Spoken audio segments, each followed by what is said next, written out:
শহর থেকে গ্রাম কিংবা ঘর থেকে কর্মক্ষেত্র, সব জায়গায় নারীদের যে বিচরণ, সেই সব নিয়ে আমরা কথা বলতে চাই। আমরা শুনতে চাই নানার অভিজ্ঞতার কথা, আমরা আলোচনা করতে চাই আরও প্রাসঙ্গিক বিষয়বস্তু। শারমিন, আরেকটা প্রশ্ন আপনাকে আমার করতে খুব ইচ্ছে করছে। আমি এখানে দেখছি যে আপনাদের আরও একটা পাবলিকেশন আছে যে কন্যা সন্তানের বয়ঃসন্ধি এবং মাসিক বাবাদের জন্য একটি বন্ধুত্বপূর্ণ গাইডলাইন। আমরা তো সবসময় ভাবি যে পরিবারের মা তার কন্যা সন্তানকে যেভাবে শেখাবেন সবকিছু, তার পুত্র সন্তানকেও সেভাবে শেখাবেন। হ্যাঁ, তো স্যানিটারি ন্যাপকিনের বিজ্ঞাপনে আমরা দেখছি বাবাদের ভূমিকাকে অনেক স্ট্রঙ্গার করা হচ্ছে, যে মায়েদেরকে যুক্ত করার চেয়ে বাবাদের ভূমিকাকে অনেক এখানে দৃঢ় করে তোলা হচ্ছে। তো আসলে বাবাদের ভূমিকাটা কেন এখানে অনেক বেশি গুরুত্বপূর্ণ? আপনি একটা কথা বলছিলেন না যে শো শুরু করার আগে, যে এই সামাজিক যে কোনো পরিবর্তনের জন্য সবার ইনভলভমেন্ট লাগবে। তো আমরা সেই জায়গাটা থেকে চিন্তা করি যে পিরিয়ড কেন শুধুমাত্র মা আলাপ করবে। আবার আপনি চিন্তা করেন অনেক ফ্যামিলিতে মা নাও থাকতে পারে, অনেক বাবা সিঙ্গেল ফাদার হতে পারেন, বা অনেক ফ্যামিলিতে মা অ্যাভেলেবল নাও থাকতে পারেন, কর্মক্ষেত্রে আলাদা থাকতে পারেন। তাহলে সেই বাচ্চাগুলো মা পৃথিবীতে না থাকতে পারেন। হ্যাঁ, তো সেই বাচ্চাগুলো তাহলে কিভাবে শিখবে? তো আমাদের চিন্তাটা ছিল যে এবং এখানে আরেকটা মোটিভেশন আসলে আছে, এটা আমার অবশ্যই ক্রেডিট দেওয়া দরকার, যে আমার যারা কলিগস, যাদের মেয়ে আছে অ্যাডোলেসেন্ট বয়স আশেপাশে, বা এবং আমি অনেকে চিনিও না, তারা র্যান্ডমলি আমার কাছে প্রশ্ন করে যে শারমিন আপা, আমার মেয়ে তো বড় হচ্ছে, তাকে আমি কিভাবে শিখাবো? আমি তো জানি না কিভাবে শিখাবো, কিন্তু শিখাতে চাই।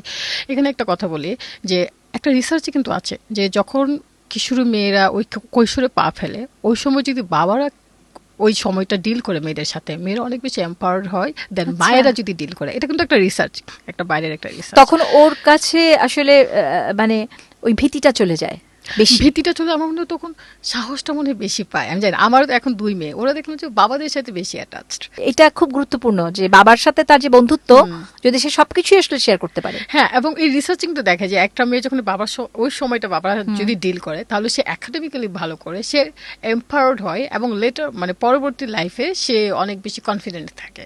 তো রিসার্চের এটা তো ওই যে আবার পাশাপাশি আমি অনেক প্রশ্ন পাচ্ছিলাম, পাশাপাশি আমার ঋতুরও একটা গোল আছে যে সব বয়সী সবাই এই ব্যাপারটা নিয়ে কথা বলবে। তো সব 3টা জিনিস নিয়ে আমরা শেয়ারনেট ইন্টারন্যাশনালে 2021 সালে একটা গ্র্যান্টের জন্য অ্যাপ্লাই করি, এবং ওরা নিজেরা বলেছে যে পুরো সাউথ এশিয়ার একটা কম্পিটিশন ছিল। ওরা নিজেরাই আমাকে বলেছে ইমেলে যে তোমার এই প্রজেক্টটা সব যারা অ্যাপ্লাই করেছে সব থেকে বেশি হাই স্কোর পেয়েছে, কিন্তু তার থেকে যে জিনিসটা শুনে আমি খুশি হলাম, ওরা বলছে পুরো সাউথ এশিয়ার মধ্যে তোমার এই কাজটা প্রথম, যে কেউ বাবাদের নিয়ে এভাবে ভেবেছে।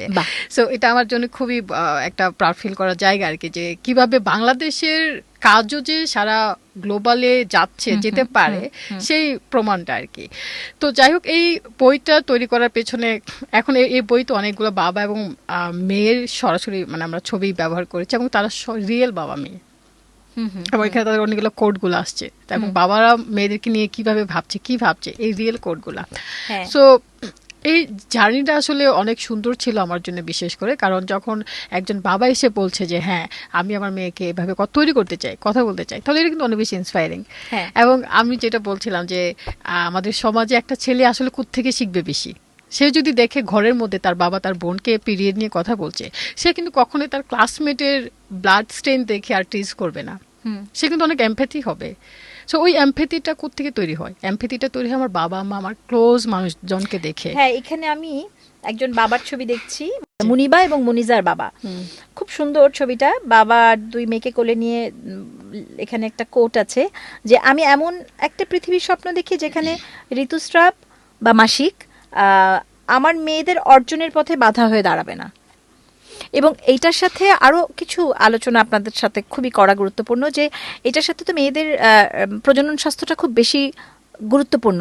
কাজে মাসিকের সময় বা ঋতুস্রাবের সময় যদি আসলে একটা মেয়ে তার প্রপার হেলথ কেয়ারটা না পায়, সেই ক্ষেত্রে তো সেইটার একটা নেগেটিভ ইম্প্যাক্ট তো তার প্রজনন স্বাস্থ্যের উপরে পড়ে, এবং সেখান থেকে তার নানা রকম স্বাস্থ্য হানি ঘটতে পারে, এবং যেটা ভবিষ্যতে গিয়ে তার মা হওয়ার ক্ষেত্রেও বাধা তৈরি করতে পারে। এটা আপা একদমই, আপনি যেটা 3টা ব্যাপারে বলেছেন আমি এটা রিপিট করছি না, কিন্তু আরো কিছু আমি যোগ করে দিচ্ছি। সেটা হচ্ছে শুধু একজন নারীর শরীর থেকেও পিরিয়ড ব্যাপারটা কিন্তু আরো অনেক বড়। ধরেন আমরা বললাম হ্যাঁ একটা ফিজিক্যাল হেলথ তো আমার আছে, একটা মেন্টাল হেলথ আছে, পরবর্তীতে আমার প্রজনন স্বাস্থ্যে অনেক কমপ্লিকেশনস তৈরি হতে পারে। এছাড়াও ধরেন একজন মেয়ে যদি তার পিরিয়ডটাকে ঠিকভাবে ম্যানেজ করতে না পারে, তখন তার ভিতরে যে সাইকোলজিক্যাল যে মানে স্বাস্থ্যকর ভাবে ম্যানেজ না করতে পারে, স্বাস্থ্যকর ভাবে যদি ম্যানেজ করতে না পারে, তার ভেতরে যে একটা ডিলেমা তৈরি হয়, অফিসে এসে সে অফিসে ঠিকভাবে টয়লেট পাচ্ছে না, বা স্কুলে একটা মেয়ে যাচ্ছে, স্কুলে আমাদের তো রিসার্চেই আসছে যে স্কুলে মেয়েরা 3 থেকে 4 দিন স্কুলে যায় না গড়ে মাসে, কারণ তার স্কুলের পরিবেশটা নাই। এটা আমাদের ন্যাশনাল রিসার্চেই আসছে। তো ওই জায়গাটা থেকে দেখেন যে মেয়েটা এডুকেশনে পিছিয়ে যাচ্ছে, এবং গ্রামে কি হয়, গ্রামে যে মেয়েটা হচ্ছে পড়াশোনা করছে না তাকে কিন্তু তাড়াতাড়ি বিয়ে দিয়ে দিচ্ছে। তো ধরেন আমি গ্রামের একটা লাইনে চিন্তা করে বলি যে একটা মেয়ে তার হচ্ছে স্যানিটারি ন্যাপকিনস নাই, বা স্কুলে যে গিয়ে চেঞ্জ করবে সেই পরিবেশটা নাই, সে মাসে 3 দিন করে স্কুলে যাচ্ছে না, স্কুলের পড়াশোনাটা পাচ্ছে না, সে গরিব ঘরের ফ্যামিলি, মানে আর্থিকভাবে সে অসচ্ছল, ওইরকম একটা পরিবারের সন্তান, তো সে টিচারেকে পড়তে পারছে না। ওইখান থেকে যদি পরীক্ষার প্রশ্ন আসে সে উত্তর দিতে পারছে না, পরীক্ষায় ফেল করছে, সে ঘরে থাকছে, বাবা মা কি চিন্তা করছে, তাকে আমি আর কি করব, বিয়ে দিয়ে দিই। এই যে বাল্যবিবাহ শুরু হচ্ছে, তারপরে সে নিজেও অল্প বয়সে মা হয়ে যাচ্ছে। এই যে জীবনের পরিণতিটা, এটাকে কিন্তু পিরিয়ডটাকে কিন্তু অনেক শুধু 7 days ব্লিডিং বা 3 days ব্লিডিং হিসেবে চিন্তা করার কোনো সুযোগ নাই আমাদের। দেখেন একটা মেয়ের পড়াশোনা থেকে শুরু করে তার পুরো লাইফটাই কিন্তু চেঞ্জ হতে পারে যদি আমরা ওই সময়টা তার জন্য একটা পরিবেশ তৈরি করে দিতে পারি। এটা আসলে শুধুমাত্র একটি মানে মাসিক চক্র না, এটা আসলে ভীষণ একটি গুরুত্বপূর্ণ বিষয়, এবং তার লাইফে মানে সারা লাইফেই কিন্তু এটা ইম্প্যাক্ট আছে। তো আমরা পিরিয়ডকে শুধু স্বাস্থ্যগত দিক থেকে চিন্তা করি না, আমরা চিন্তা করি এটা একটা আর্থিক দিকটা চিন্তা করি, আমরা তার একটা এডুকেশন সাইডটা চিন্তা করি, এবং সার্বিকভাবে একজন নারী আসলে কতটুকু সুস্থভাবে সে চিন্তা করতে পারবে নিজের জীবন, নিজের প্রতিদিন দৈনিকটা। এবার আমার কেন এডুকেশন আর আর্থিকভাবে চিন্তা করবো, আপনি চিন্তা করুন যে মানুষটা বাসায়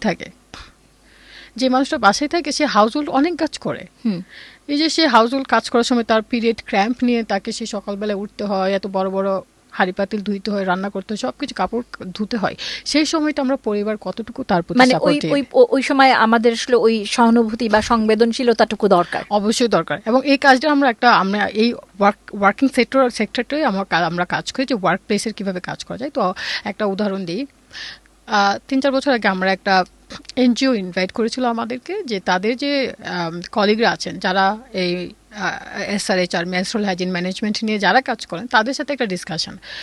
তো আমার যেহেতু অনেকদিন যাবত এটা কাজ করি, সো আমি গেলাম, তাদের সাথে আলোচনা করলাম, এবং তাদেরকে আমি দেখানোর জাস্ট চেষ্টা করলাম যে পিরিয়ডের যে 7 days বা যে ব্লিডিং এর যে প্রসেস, যে সময়টা, ওই সময়টা আমাদের শরীর মন কত কিছুর মধ্যে দিয়ে যায়, এটা কি আসলে আমরা জানি? আমরা তো জানি না। আমার মা, আমার বোন, ভাবে আমরা দেখি যে সবকিছু ম্যানেজ করছে, even I am on period, right? বা হয়তো দেখেছি যে কোন সময় মা অনেক খিটখিটে হয়ে আছে, কিন্তু মা কেন খিটখিটে হয়ে আছে জানি না আসলে। তারপরে আমরা যখন বললাম যে এই যে পিরিয়ডের সময় আমরা আর একটু কিভাবে আমরা সহানুভূতিশীল হতে পারি, তখন এই সেশনটার পর একজন ভাইয়া, তার ক্লাস 6 পড়া একজন মেয়েও আছেন, তারপর তার ওয়াইফ আছেন,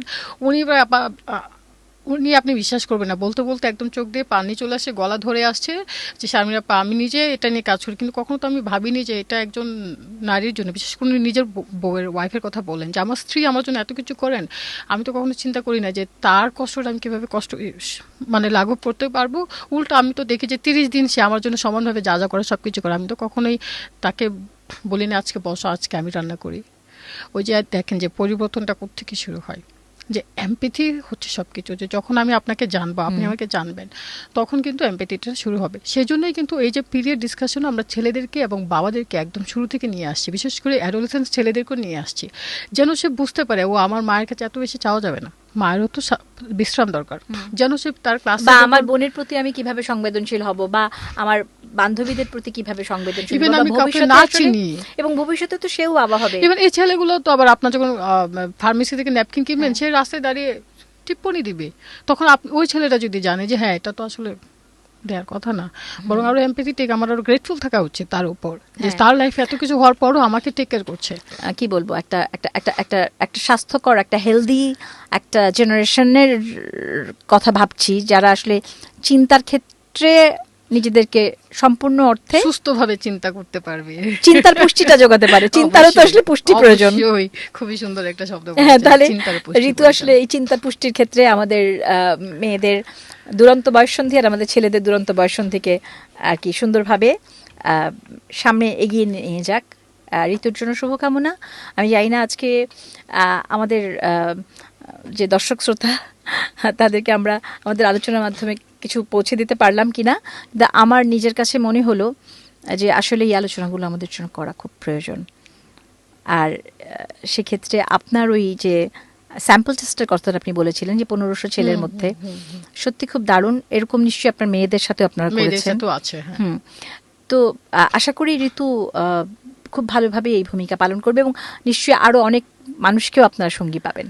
হ্যাঁ, আমি আসলে বিশ্বাস করি যে আমাদের এই জায়গাটা সবার একসাথে কাজ করতে হবে। ইভেন আমি একজন ইন্ডিভিজুয়াল হই, আমি একজন সমাজ থেকে ডিটাচড হই, তারপর আমার চিন্তাটা যেন সুস্থভাবে থাকে, সেজন্য আমাদের এই ব্যাপারগুলো জানতে হবে। তো থ্যাংক ইউ এই প্রোগ্রামে আমাকে আমন্ত্রণ জানানোর জন্য। খুবই ভালো লাগলো, অনেক কথা বললাম। ধন্যবাদ শারমিন কবির। আপনারা শুনছেন খাতুন এবং আমরা শেষ করছি আজকের অনুষ্ঠান। আপনাদের সবাইকে শুভেচ্ছা জানিয়ে আমি আফসানা মিমি বিদায় নিচ্ছি।